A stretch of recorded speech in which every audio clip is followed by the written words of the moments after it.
சாண்டில்யன் அவர்களின் மண்மலர் அத்தியாயம் 51. நோகுன் கிணறு. மழைக்காலம் போய் வசந்த காலமும் வந்தது வசந்தம் மட்டுமல்ல, இளைய நவாப் சலீமும் வந்து கோமுல் மீருக்கு புறம்பே இருந்த ராணாவின் சிறு படையை தோற்கடித்தான். ஆனால் கோமுல் மீருக்குள் இருந்த ராணாவையோ அவரின் மீதி படையையோ வெற்றி கொள்ள சலீமால் முடியாததால் அந்த கோட்டையை முற்றுகையிடும்படி கோகா, ஷாபாஸ்கான் ஆகிய இரு படைத்தலைவர்களுக்கு ஆணையிட்டுவிட்டு சென்றான். முற்றுகை கோட்டைக்குள் உணவு பஞ்சத்தை விளைவித்தது. இருப்பினும் ராணா அசையவில்லை. தமது படைகளுக்கு உள்ள உணவை பகிர்ந்து அளித்தார். தமது உணவையும் குறைத்து கொண்டார். இடையிடையே ரவிச்சந்த் கோட்டை சுரங்க வழியாக வெளியே சென்று இரகசியமாக கொணர்ந்த உணவு கோட்டையிலிருந்த வீரர்களை போஷித்து வந்தது. அப்படி உணவு கொண்டு வந்த ஒரு நாள் மாலை அவன் தனக்கென ஒழித்து விடப்பட்டிருந்த இல்லத்துக்கு வந்தபோது சம்பக் உணவை எதிரில் வைத்துக்கொண்டு சாப்பிடாமல் உட்கார்ந்திருந்ததை கவனித்தான். ஏன் சம்பக், உணவு செல்லவில்லையா என்று அன்புடன் விசாரித்தான். 5வது மாதம் நெருங்கிவிட்டதால் ஓரளவு அதிகரித்த கர்ப்பத்துடன் இருந்த சம்பக் அவனை நோக்கி, உணவு செல்லாமல் இல்லை, ஆனால் உட்கொள்ள மனமில்லை என்றாள். ஏன், மனதில் என்ன விசாரம் உனக்கு என்று வினவினான் ரவிச்சந்த் கவலையுடன். ராணா இன்று சாப்பிடவில்லை என்றாள் சம்பக். ஏன்? அவர் குழந்தைகள் அழுதன, அதனால் தமது உணவை அவர்களுக்கு பங்கிட்டு கொடுத்து விட்டார் என்று சம்பக் விளக்கினாள். இதை கேட்ட ரவிச்சந்த் பிரமித்தான். சம்பக், ராணாவுக்கு வேறு உணவு இல்லையா என்று விசாரித்தான் பிரமிப்பினூடே.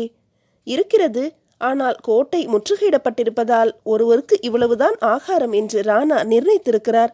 அதற்கு மேல் யாரும் சாப்பிடக்கூடாது என்று திட்டமான உத்தரவு இருக்கிறது. அதற்கு ராணா முதலில் கீழ்ப்படுகிறார் என்று சம்பக் சொன்னாள். ரவிச்சந்த் வியப்பின் எல்லையை அடைந்தான். ஏதோ சிறிது நேரம் சிந்தித்துவிட்டு, இந்த உணவு உன் பங்குதானே என்று கேட்டான். ஆம். அப்படியானால் நீ ஏன் சாப்பிடவில்லை? காரணம் முன்பே சொன்னேனே. காரணம் சரியல்ல. நீ பட்டினி கிடப்பதற்கும் ராணா பட்டினி கிடப்பதற்கும் வித்தியாசம் இருக்கிறது. என்ன வித்தியாசம்? ராணா பட்டினி கிடந்தால் அவர் மட்டும் கிடக்கிறார். நீ பட்டினி கிடந்தால் உன் மகனையும் பட்டினி போடுகிறாய். என் மகனா? ஆம் என்ற ரவிச்சந்த் அவள் வயிற்றை நோக்கினான். அங்கிருப்பவன் மகன் என்பது எப்படி தெரியும் உங்களுக்கு என்று கேட்ட சம்பக் நகைத்தாள். தெரியும் என்றான் ரவிச்சந்த். எப்படி? இரவு நீ உறங்கிய போது உன் வயிற்றின் மேலே கை வைத்தேன். அங்கு உள்ளிருப்பவன் என் கையை காலால் வின் வின் என்று உதைத்தான். பெரிய போக்கிரி. சம்பக் கணவனை அன்பு கண்களால் நோக்கினாள். இருக்கும் என்றால் மெதுவாக. என்ன இருக்கும்? உதைத்திருக்கும். இருக்கும் என்ன? உதைத்தான் என்றுதான் சொன்னேனே. போக்கிரி என்றும் சொன்னீர்களே. ஆம், அப்பாவை போல் இருக்கிறான் என்ற சம்பக் எதிரே உட்கார்ந்து விட்ட ரவிச்சந்த் மடி மீது தலையை சாய்த்து கொண்டாள். ரவிச்சந்த் அவள் தலையை தடவி கொடுத்தான். குழல்களையும் கோதி விட்டான். பிறகு இலையிலிருந்த கோதுமை சப்பாத்தி ஒன்றை சிறிது பிட்டு அவள் வாயில் ஊட்டினான். அவள் அதை மென்று கொண்டே ராணா என்று ஏதோ சொல்ல முயன்றாள். அவருக்கு பிறகு ஊட்டுகிறேன் என்றான் ரவிச்சந்த்.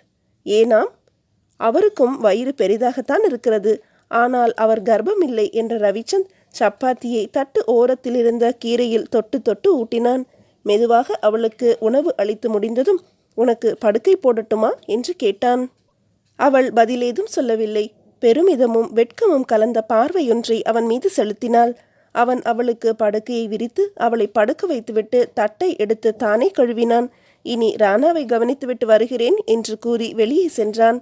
ராணாவின் மாளிகையை அவன் அணுகிய பொழுது ராணா வாயிலேயே நின்றிருந்தார். ராணாவை வணங்கிய ரவிச்சந்த், ராணா, நீங்கள் உணவருந்தவில்லை என்று கேள்விப்பட்டேன் என்றான். சம்பக் கோள் சொன்னாளா என்று ராணா கேட்டு நகைத்தார். ராணா, சற்று உறுதியான குரலில் அழைத்தான் ரவிச்சந்த். என்ன ரவிச்சந்த்? ராணா சர்வ சாதாரணமாக கேட்டார். தங்கள் உடல் நலம்தான் எங்கள் பலம் என்றான் ரவிச்சந்த். அப்படியா? ராணாவின் கேள்வியில் கேலி இருந்தது. ஆம் ராணா, நான் பலிஷ்டனாக இருந்து நீங்களெல்லாம் வீரர்களாகிவிட்டால் நான் யாரை வைத்து போரிடுவது என்று ராணா வினவினார். இதற்கு என்ன பதில் சொல்வது என்று தெரியாமல் திகைத்த ரவிச்சந்த், ராணா, இந்த சாக்கையெல்லாம் சம்பக் நம்ப மறுக்கிறாள். உங்கள் உணவை நீங்கள் அரசகுமாரர்களுக்கு கொடுத்து விட்டீர்களாம். ஆம், அதனால் என்ன? சம்பக் ஆட்சேபிக்கிறாள். எதற்கு?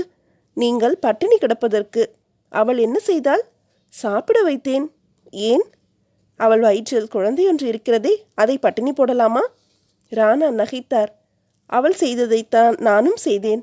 அவள் வயிற்றுக்குள் ஒரு குழந்தை, எனக்கோ வெளியே உணவுக்கு கை நீட்டும் பல குழந்தைகள் என்று கூறினார் நகைப்பினூடே. அந்த விவகாரத்தை அத்துடன் முடித்துக்கொண்டு, முற்றுகை எத்தனை நாள் நீடிக்கும் என்று எதிர்பார்க்கிறாய் என்று வினவினார். எத்தனை நாள் முற்றுகையிட்டாலும் கோமுல் மீரை பிடிக்க முடியாது என்றான் ரவிச்சந்த். அப்படி சொல்ல முடியாது. இந்த கோட்டைக்குள் நமக்கு குடிநீர் தரும் நோகுன் கிணறு சரியாக இருக்கும் வரை அந்த கோட்டை சரணடையாது என்ற ராணா, அதை பாதுகாக்க சரியான ஏற்பாட்டை செய் என்று உத்தரவிட்டு மாளிகைக்குள் சென்று விட்டார். ரவிச்சந்த் ராணாவின் மாளிகை வாயிலிலேயே நீண்ட நேரம் நின்றான். பிறகு கோட்டையை சுற்றிலும் இருந்த தற்காப்பு ஏற்பாடுகளை பார்வையிட்டான். கடைசியாக நோகுன் கிணறு இருந்த இடத்தை நாடி சென்று அதற்குள்ளே நோக்கினான். நோகுன் கிணற்றில் ஊற்று கொப்பளித்து கொண்டிருந்தது. கோட்டை மக்களுக்கும் வீரர்களுக்கும் வேண்டி எடுக்கப்பட்ட நீரை கிணற்று ஊற்றுகள் வேகமாக நிரப்பிக் கொண்டிருந்தன. அதன் அருமை அப்பொழுதுதான் தெரிந்தது ரவிச்சந்துக்கு. ராணாவின் உத்தரவுப்படி 2 வீரர்களை கிணற்றுக்கு காவல் வைத்துவிட்டு, வீரர்களே, இந்த கிணறு கோமுல் மீர் கோட்டையின் உயிர், இதை உங்கள் உயிரை போல பாதுகாத்து வாருங்கள் என்று கட்டளையிட்டு தனது இல்லம் சேர்ந்தான். சம்பக் கண்களை மூடி படுத்திருந்தாள். அவ்வப்பொழுது சங்கடத்தால் சிறிது அசைந்தாள். ரவிச்சந்த் அவள் பக்கத்தில் உட்கார்ந்து அவள் வயிற்றின் மீது இறுக கட்டப்பட்டிருந்த முடிச்சை சிறிது தளர்த்தினான்.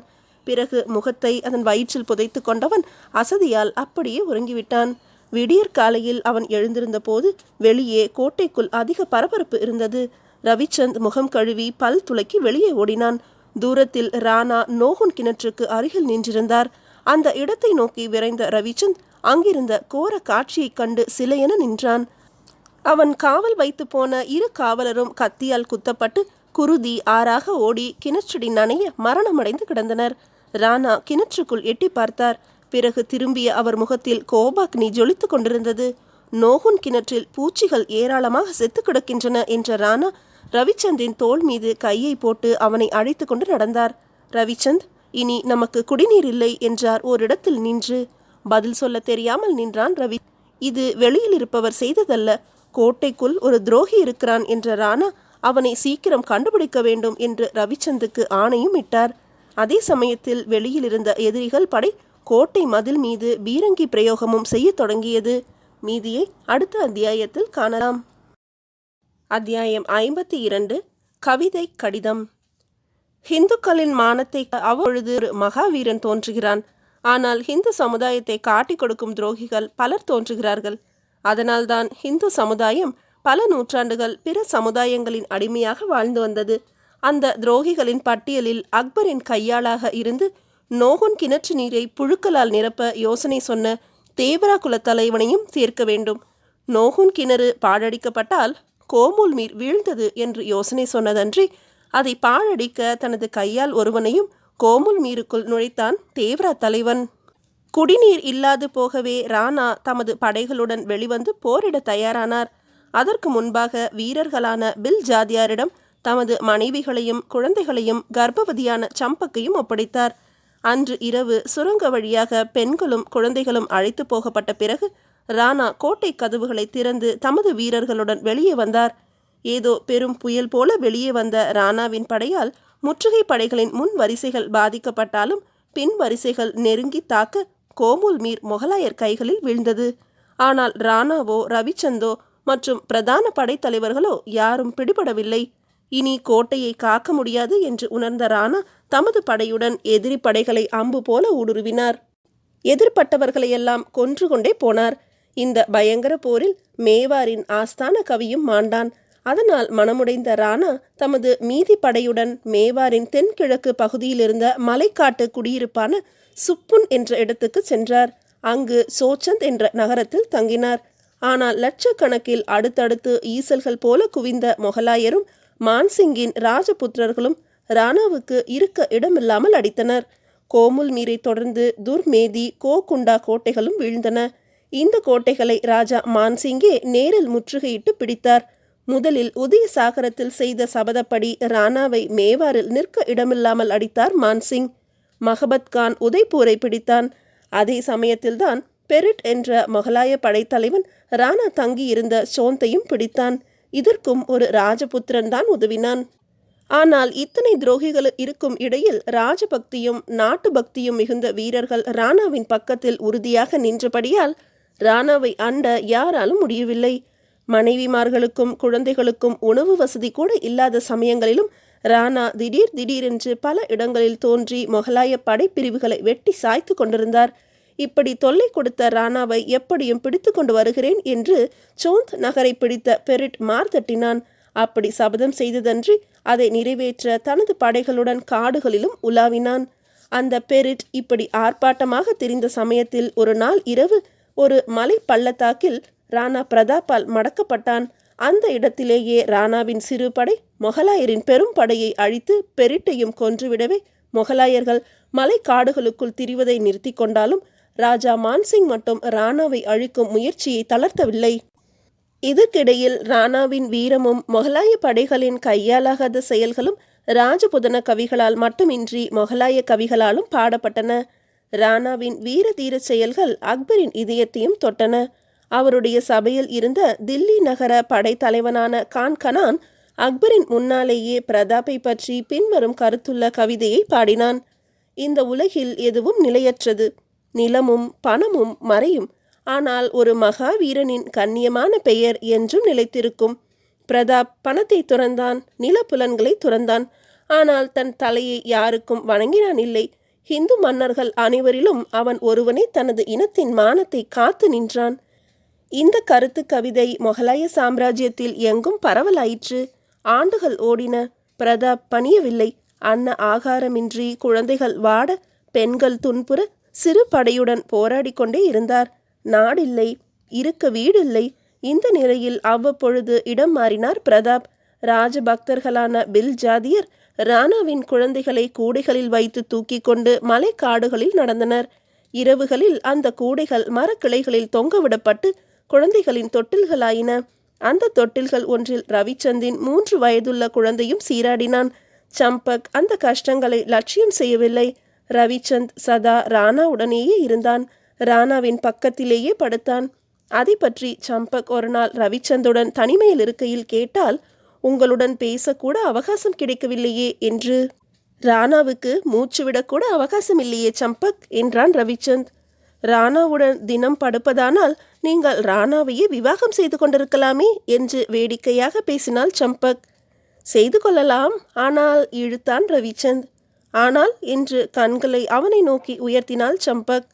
மொகலாயரின் கையாளாக இருந்த என்னை மணந்து கொள்ள அவர் சம்மதிக்க வேண்டுமே என்றான் ரவிச்சந்த். இதை கேட்ட சம்பக் இனிமையாக நகைத்தாள். அவள் இடையில் தனது இடது கையை செலுத்தி தன்னை நோக்கி இழுத்து அணைக்க முயன்றான் ரவிச்சந்த். அப்பொழுது பின்னால் இருந்து ரவிச்சந்தை யாரோ உதைத்தார்கள். ரவிச்சந்த் திரும்பினான். அவன் 3 வயது குழந்தை அவனை உதைத்தது. கையால் அடிக்கவும் செய்தது.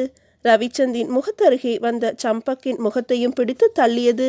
இந்த இம்சைகளால் ரவிச்சந்த் நகைத்தான். பார்த்தாயா உன் பிள்ளையை என்று சம்பக்கிடம் கூறினான். இவன் ராணாவின் ஒற்றன் என்றாள் சம்பக். ஆம், நாம் என்ன செய்து கொண்டிருக்கிறோம் என்பதை வேவு பார்க்க ராணாதான் தூண்டியிருப்பார் என்று ரவிச்சந்த் ஒத்துப்பாடினான். இப்படி நடந்து கொண்டிருந்த ராணாவின் முகம் அவ்வப்பொழுது இடம்பெயரலாயிற்று. உணவு கிடைப்பதும் அரிதாயிற்று. ஒரு நாள் இரவு ராணா சாப்பிட உட்கார்ந்த சமயத்தில் அவர் குழந்தைகள் கை நீட்டின.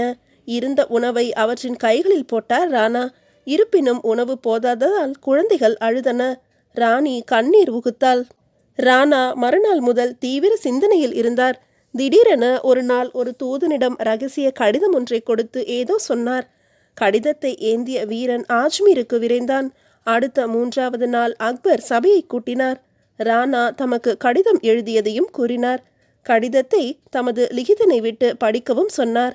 அதில் பிரதாப் எழுதியிருந்தார். என்னை சுற்றிலும் எனது வீரர்கள் மடிந்து விழுவதைக் கண்டேன். ஆனால் அதற்கு மசியவில்லை. ராஜபுத்திரன் அதை காணவே பிறக்கிறான். ஆனால் குழந்தைகள் பசிக்கு அழுவதை எந்த தந்தை பார்ப்பான்? அதற்கு பரிகாரம் வேண்டாமா? எனது கஷ்டங்களுக்கு விடிமோட்சம் இல்லையா? இதுதானா ராஜரீகம் என்று கிட்டத்தட்ட சரணாகதிக்கு சமானமான அந்த கடிதத்தை படிக்க கேட்டதும் அக்பர் வெற்றி புன்முறுவல் செய்தார். இதன் விளைவாக பொது கொண்டாட்டங்கள் நடக்கட்டும் என்று உத்தரவிட்டார். சற்று பொறுங்கள் சக்கரவர்த்தி என்றான் பிகானீர் மகாராஜாவின் தம்பியான பிருத்விராஜ். ஏன் பிருத்விராஜ் என்று கேட்டார் அக்பர். அந்த கடிதத்தை நான் பார்க்கிறேன் என்றான் பிருத்விராஜ். பிருத்விராஜிடம் கடிதத்தை காட்டுமாறு சக்கரவர்த்தி உத்தரவிட கடிதம் பிருத்விராஜிடம் கொடுக்கப்பட்டது. சபையில் எழுந்து நின்ற பிருத்விராஜ் ஒரு முறைக்கு 2 முறையாக கடிதத்தை பார்த்தான். முடிவில், சக்கரவர்த்தி, நல்ல வேளை, இந்த கடிதத்தை நான் பார்த்தேன் என்றான். என்ன பிருத்விராஜ் என்று சக்கரவர்த்தி வினவினார். கொண்டாட்டத்தை நடத்தியிருந்தால் நம்மை கண்டு உலகம் நகைத்திருக்கும் என்றான் பிருத்விராஜ். ஏன்? அக்பர் உஷ்ணத்துடன் கேட்டார். பிருத்விராஜ் அரசு சபையை ஒருமுறை சுற்றுமுற்றும் நோக்கினான். இது ராணா பிரதாப சிம்மரின் கையெழுத்தில்ல என்று ஒரு வெடியை வீசினான். சபையில் முதலில் இருந்த உற்சாகம் மறைந்து நிசப்தம் குடிகொண்டது. பிருத்விராஜ் தொடர்ந்து சொன்னான். சக்கரவர்த்தி உத்தரவிட்டால் ராணாவுக்கு நானே கடிதம் எழுதி கேட்கிறேன் என்றான். அக்பர் சிந்தித்தார். சரி, அப்படியே செய். அனுப்பும் முன்பு கடிதத்தின் வாசகத்தை படித்து காட்டு என்றார். தலைவணங்கினான் பிருத்விராஜ். அன்று இரவு கடிதத்துடன் சக்கரவர்த்தியின் அந்தப்புறத்துக்கே சென்ற பிருத்விராஜ் அந்தப்புற முன் அறையில் நின்று தான் வந்திருப்பதை சக்கரவர்த்திக்கு தெரிவிக்குமாறு கூறினான். சில நிமிடங்களில் சக்கரவர்த்தியே அங்கு வந்து பிருத்விராஜை கடிதத்தை படிக்கும்படி உத்தரவிட்டார். பிருத்விராஜும் படித்தான். வணக்கத்துக்குரிய ராணா பிரதாப்புக்கு பிருத்விராஜ் எழுதுவது. தாங்கள் சக்கரவர்த்தியிடம் சரணடைவது குறித்து எங்களுக்கெல்லாம் மிகவும் திருப்தி. வீரனான பிரதாப் எங்களுடன் சேருவதால் சக்கரவர்த்திக்கு எங்களிடம் உள்ள மதிப்பும் அதிகமாகும். சீக்கிரம் விடை அனுப்பினால் நானே நேரில் வந்து தங்களை அழைத்து வருகிறேன் என்ற வாசகத்தை படித்தான் பிருத்விராஜ். அக்பர் பிருத்விராஜின் முதுகை தட்டி கொடுத்து கடிதத்தை அனுப்பிவிடு என்றார்.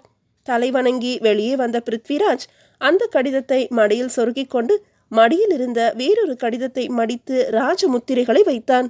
இதை கொண்டு போய் ராணாவிடம் கொடு என்று உரக்க கூறவும் செய்தான். அன்றிலிருந்து 3வது நாள் தமது காட்டு முகாமில் ராணா பிரதாப் பிருத்விராஜின் கடிதத்தை படித்தார். ஹிந்துவின் நம்பிக்கை ஹிந்துவின் கைகளில்தான் இருக்கிறது. ஆனால் ராணாவே எங்களை கைவிடுகிறார்.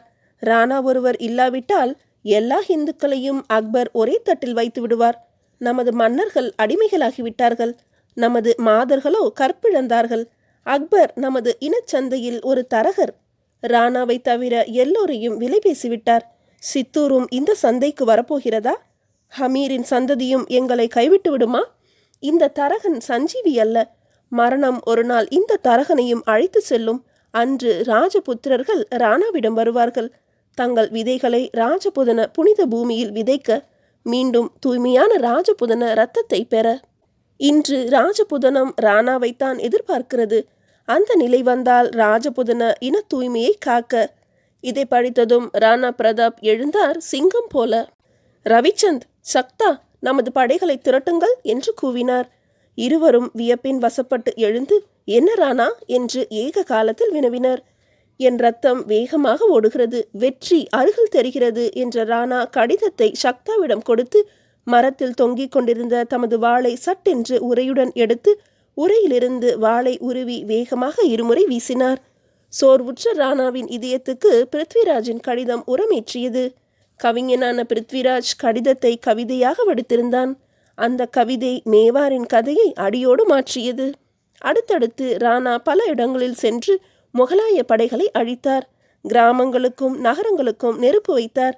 மேவாரின் சுதந்திர ஜுவாலை மீண்டும் பெரிதாக எரிந்தது. அக்பரின் காதுகளில் ராணாவின் செயல்கள் விழுந்தன. பிருத்விராஜை கேட்டார் அக்பர். ராணாவின் வெறிக்கு காரணம் என்ன என்று. என் கடிதத்துக்கு பதில் சொல்கிறார் ராணா என்று வெறுப்புடன் பேசிய பிருத்விராஜ் உள்ளூர நகைத்து கொண்டான். மீதியை அடுத்த அத்தியாயத்தில் காணலாம்.